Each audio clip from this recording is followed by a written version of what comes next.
The Principle of Correspondence, the Kybalion. As above, so below. As below, so above. This principle embodies the truth that there is always a correspondence between the laws and phenomena of the various planes of being and life. The old Hermetic axiom ran in these words: as above, so below. As below, so above. And the grasping of this principle gives one the means of solving many a dark paradox and hidden secret of nature. There are planes beyond our knowing, but when we apply the principle of correspondence to them, we are able to understand much that would otherwise be unknowable to us. This principle is of universal application and manifestation on the various planes of the material, mental, and spiritual universe. It is an universal law. The ancient Hermetists considered this principle as one of the most important mental instruments by which man was able to pry aside the obstacles which hid from view the unknown. Its use even tore aside the veil of Isis to the extent that a glimpse of the face of the goddess might be caught. Just as a knowledge of the principles of geometry enables man to measure distant suns and their movements, while seated in his observatory, so a knowledge of the principle of correspondence enables man to reason intelligently from the known to the unknown. Studying the monad, he understands the archangel. Planes of correspondence. As above, so below. As below, so above. The Kybalion. The great second Hermetic principle embodies the truth that there is a harmony, agreement, and correspondence between the several planes of manifestation, life, and being. This truth is a truth because all that is included in the universe emanates from the same source, and the same laws, principles, and characteristics apply to each unit, or combination of units, of activity, as each manifests its own phenomena upon its own plane. For the purpose of convenience of thought and study, the Hermetic philosophy considers that the universe may be divided into three great classes of phenomena, known as the three great planes, namely, 1. The great physical plane, 2. The great mental plane, 3. The great spiritual plane. These divisions are more or less artificial and arbitrary, for the truth is that all of the three divisions are but ascending degrees of the great scale of life, the lowest point of which is undifferentiated matter, and the highest point, that of spirit. And moreover, the different plan is shut into each other, so that no hard and fast division may be made between the higher phenomena of the physical and the lower of the mental, or between the higher of the mental and the lower of the physical. In short, the three great planes may be regarded as three great groups of degrees of life manifestation. While the purposes of this little book do not allow us to enter into an extended discussion of, or explanation of, the subject of these different planes, still we think it well to give a general description of the same at this point. At the beginning, we may as well consider the question so often asked by the neophyte, who desires to be informed regarding the meaning of the word plane, which term has been very freely used and very poorly explained in many recent works upon the subject of occultism. The question is generally about as follows: is a plane a place having dimensions, or is it merely a condition or state? We answer, no, not a place, nor ordinary dimension of space, and yet more than a state or condition. It may be considered as a state or condition, and yet the state or condition is a degree of dimension in a scale subject to measurement. Somewhat paradoxical, is it not? But let us examine the matter. A dimension, you know, is a measure in a straight line relating to measure, etc. The ordinary dimensions of space are length, breadth, and height, or perhaps length, breadth, height, thickness, or circumference. But there is another dimension of created things, or measure in a straight line, known to occultists and to scientists as well, although the latter have not as yet applied the term dimension to it. And this new dimension, which, by the way, is the much speculated about fourth dimension, is the standard used in determining the degrees or planes. This fourth dimension may be called the dimension of vibration. It is a fact well known to modern science, as well as to the Hermetists who have embodied the truth in their third Hermetic principle, that everything is in motion, everything vibrates, nothing is at rest. From the highest manifestation to the lowest, everything and all things vibrate. Not only do they vibrate at different rates of motion, but as in different directions and in a different manner. The degrees of the rate of vibrations constitute the degrees of measurement on the scale of vibrations. In other words, the degrees of the fourth dimension, and these degrees form what occultists call planes. The higher the degree of rate of vibration, the higher the plane, and the higher the manifestation of life occupying that plane. So that while a plane is not a place, nor yet a state or condition, yet it possesses qualities common to both. We shall have more to say regarding the subject of the scale of vibrations in our next lessons, in which we shall consider the Hermetic Principle of Vibration.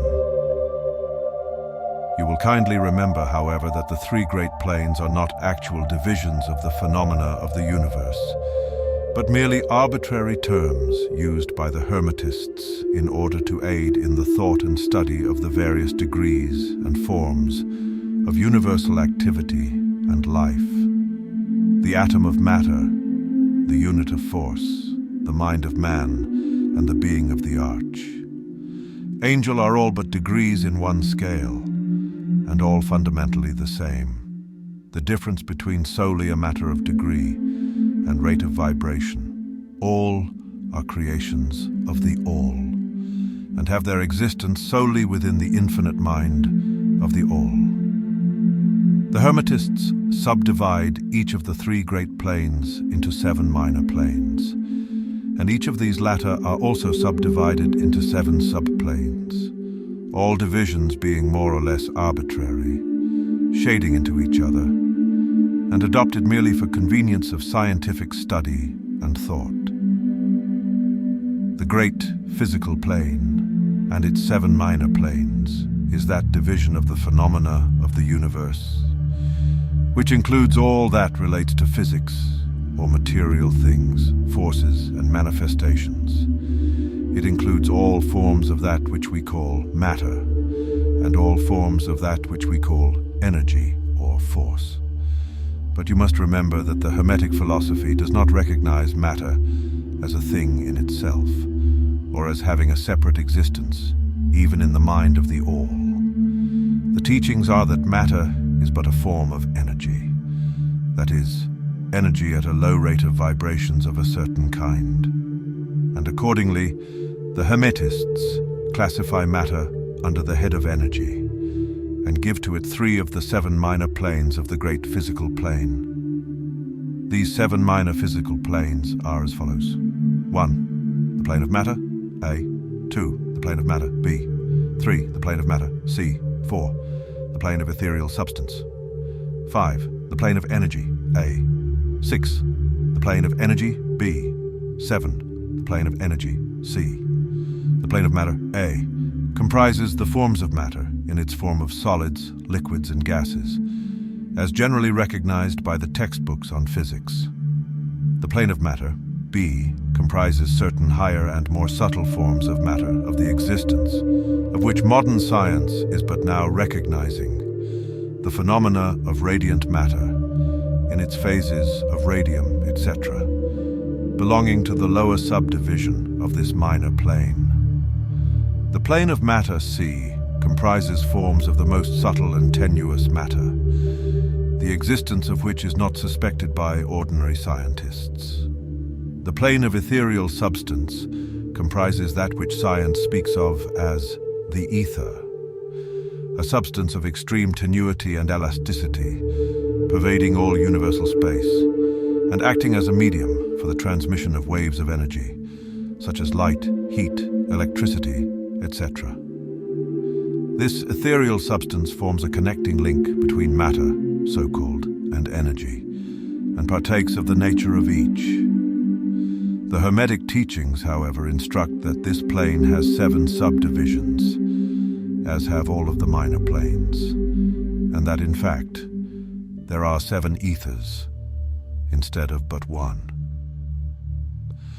Next above the plane of ethereal substance comes the plane of energy, A, which comprises the ordinary forms of energy known to science, its 7 subplanes being, respectively, heat, light, magnetism, electricity, and attraction, including gravitation, cohesion, chemical affinity, etc., and several other forms of energy indicated by scientific experiments, but not as yet named or classified. The plane of energy, B, comprises 7 subplanes of higher forms of energy, not as yet discovered by science, but which have been called nature's finer forces, and which are called into operation in manifestations of certain forms of mental phenomena, and by which such phenomena becomes possible. The plane of energy, C, comprises 7 subplanes of energy so highly organized that it bears many of the characteristics of life, but which is not recognized by the minds of men on the ordinary plane of development, being available for the use on beings of the spiritual plane alone. Such energy is unthinkable to ordinary man, and may be considered almost as the divine power. The beings employing the same are as gods, comparate even to the highest human types known to us. The great mental plane comprises those forms of living things known to us in ordinary life, as well as certain other forms not so well known except to the occultist. The classification of the 7 minor mental planes is more or less satisfactory and arbitrary, unless accompanied by elaborate explanations which are foreign to the purpose of this particular work. But we may as well mention them. They are as follows. 1. The plane of mineral mind. 2. The plane of elemental mind, A. 3. The plane of plant mind, 4. The plane of elemental mind, B. 5. The plane of animal mind. 6. The plane of elemental mind, C. 7. The plane of human mind. The plane of mineral mind comprises the states or conditions of the units or entities, or groups and combinations of the same, which animate the forms known to us as minerals, chemicals, etc. These entities must not be confounded with the molecules, atoms, and corpuscles themselves, the latter being merely the material bodies or forms of these entities, just as a man's body is but his material form and not himself. These entities may be called souls, in one sense, and are living beings of a low degree of development, life, and mind, just a little more than the units of living energy, which comprise the higher subdivisions of the highest physical plane.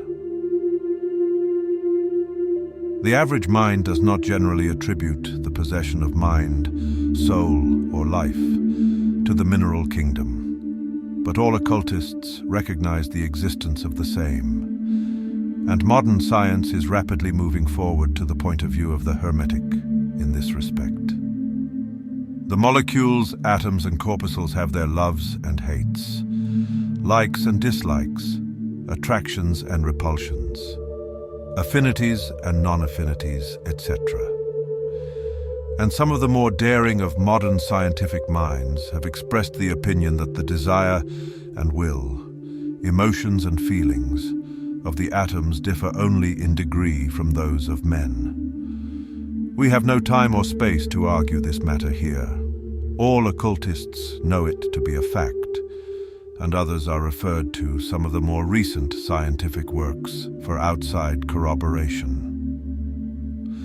There are the usual 7 subdivisions to this plane. The plane of elemental mind, A, comprises the state or condition and degree of mental and vital development of a class of entities unknown to the average man, but recognised to occultists.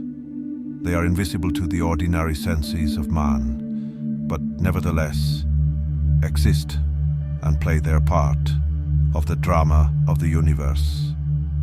Their degree of intelligence is between that of the mineral and chemical entities on the one hand, and of the entities of the plant kingdom on the other. There are 7 subdivisions to this plane also. The plane of plant mind, in its 7 subdivisions, comprises the states or conditions of the entities comprising the kingdoms of the plant world, the vital and mental phenomena of which is fairly well understood by the average intelligent person. Many new and interesting scientific works regarding mind and life in plants having been published during the last decade. Plants have life, mind and souls, as well as have the animals man and Superman.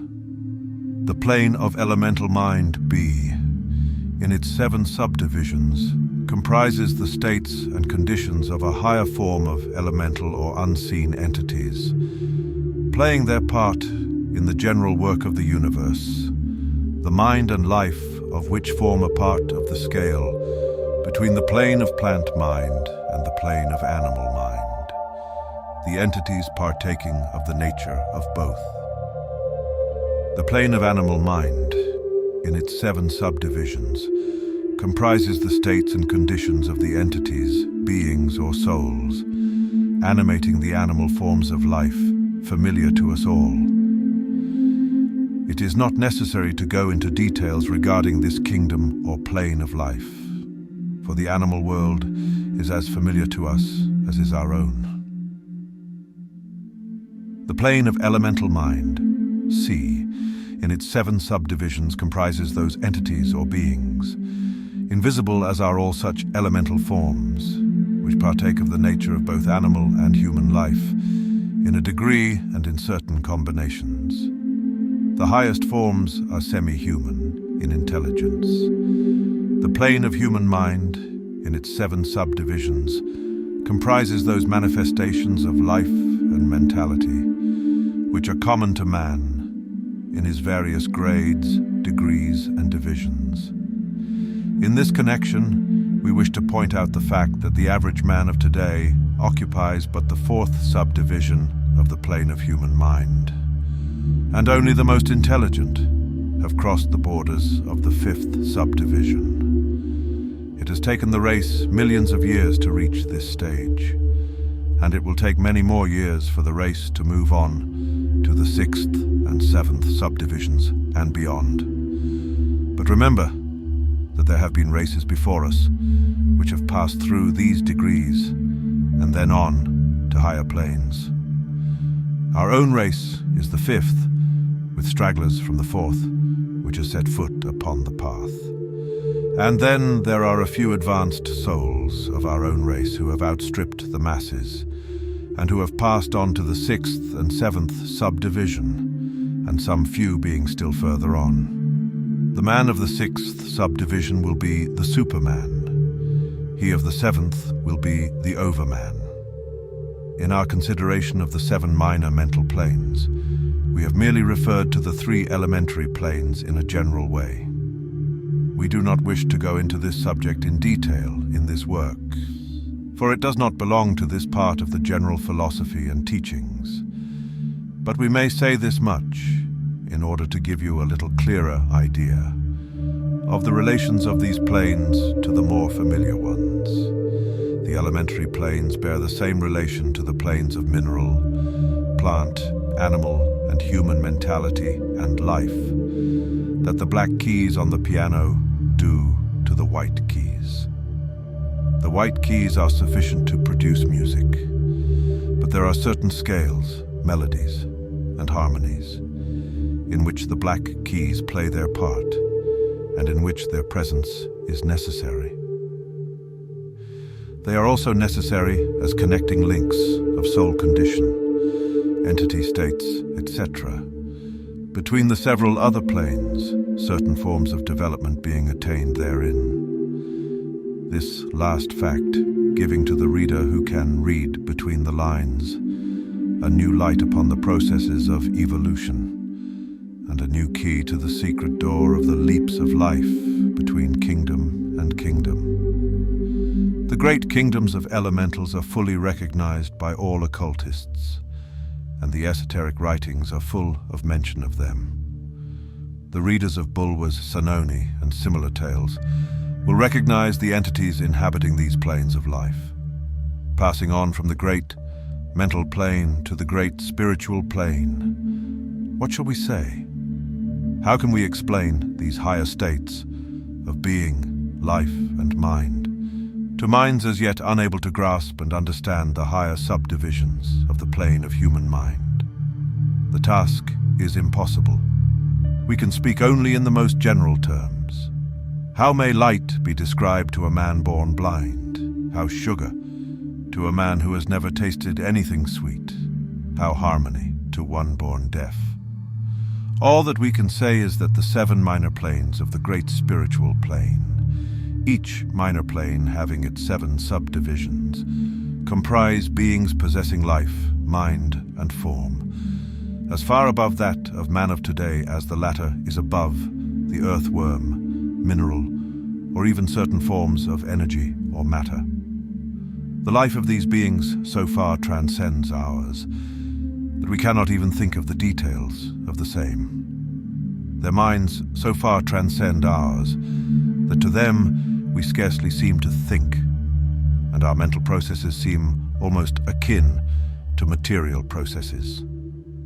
The matter of which their forms are composed is of the highest planes of matter. Nay, some are even said to be clothed in pure energy.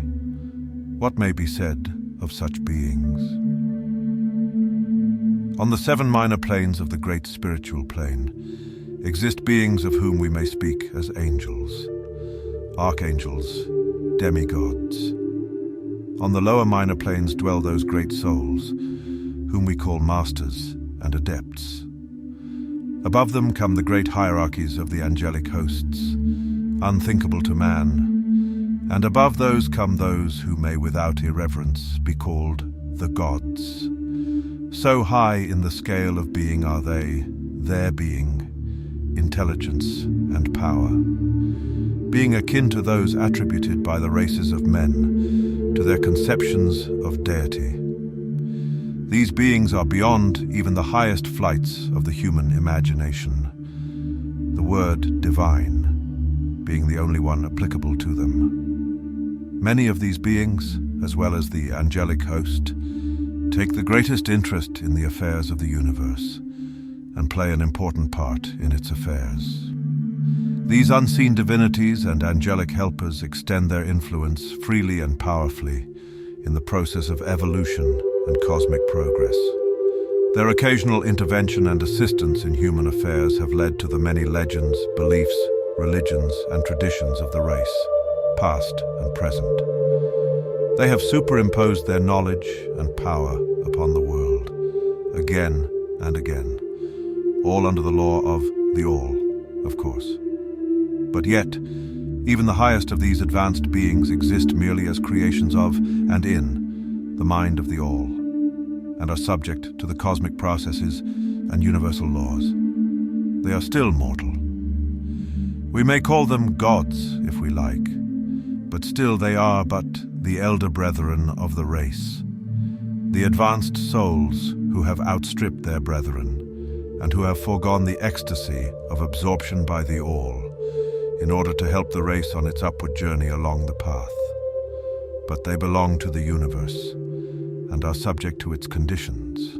They are mortal, and their plane is below that of absolute spirit. Only the most advanced Hermetists are able to grasp the inner teachings regarding the state of existence and the powers manifested on the spiritual planes. The phenomena is so much higher than that of the mental planes that a confusion of ideas would surely result from an attempt to describe the same. Only those whose minds have been carefully trained along the lines of the Hermetic philosophy for years, yes, those who have brought with them from other incarnations the knowledge acquired previously, can comprehend just what is meant by the teaching regarding these spiritual planes. And much of these inner teachings is held by the Hermetists as being too sacred, important, and even dangerous for general public dissemination. The intelligent student may recognize what we mean by this when we state that the meaning of spirit, as used by the Hermetists, is akin to living power, animated force, inner essence, essence of life, etc.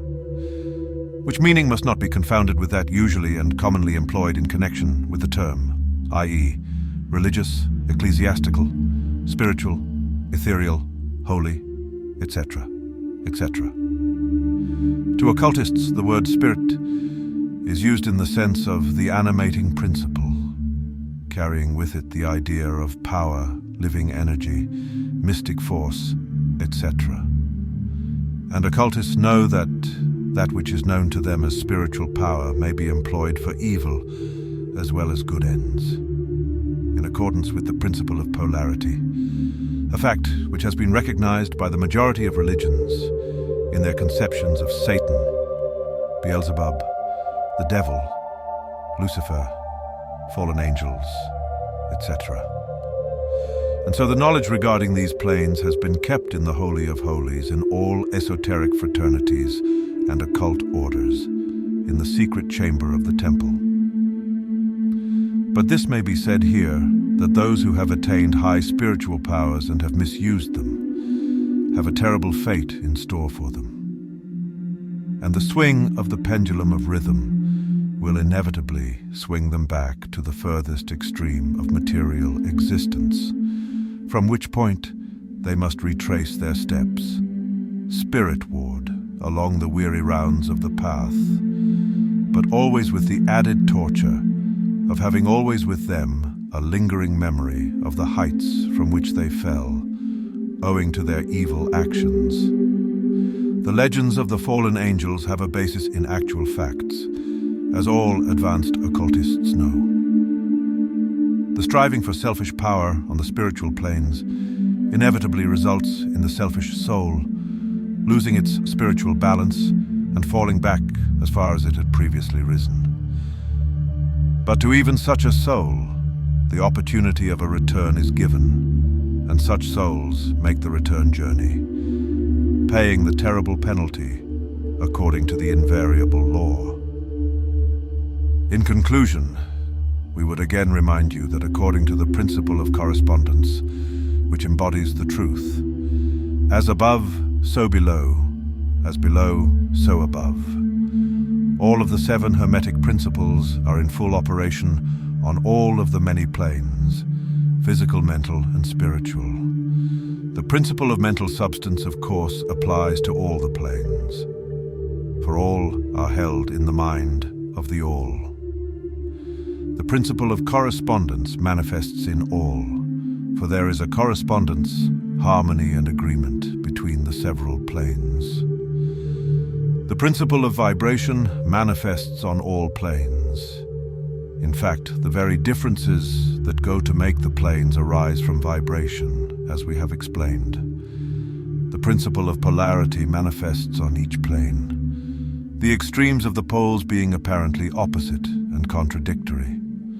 The principle of rhythm manifests on each plane, the movement of the phenomena having its ebb and flow, rise and flow, incoming and outgoing. The principle of cause and effect manifests on each plane, every effect having its cause and every cause having its effect.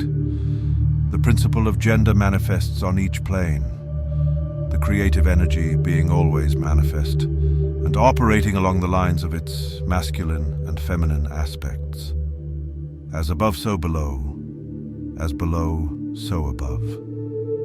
This centuries-old Hermetic axiom embodies one of the great principles of universal phenomena. As we proceed with our consideration of the remaining principles, we will see even more clearly the truth of the universal nature of this great principle of correspondence.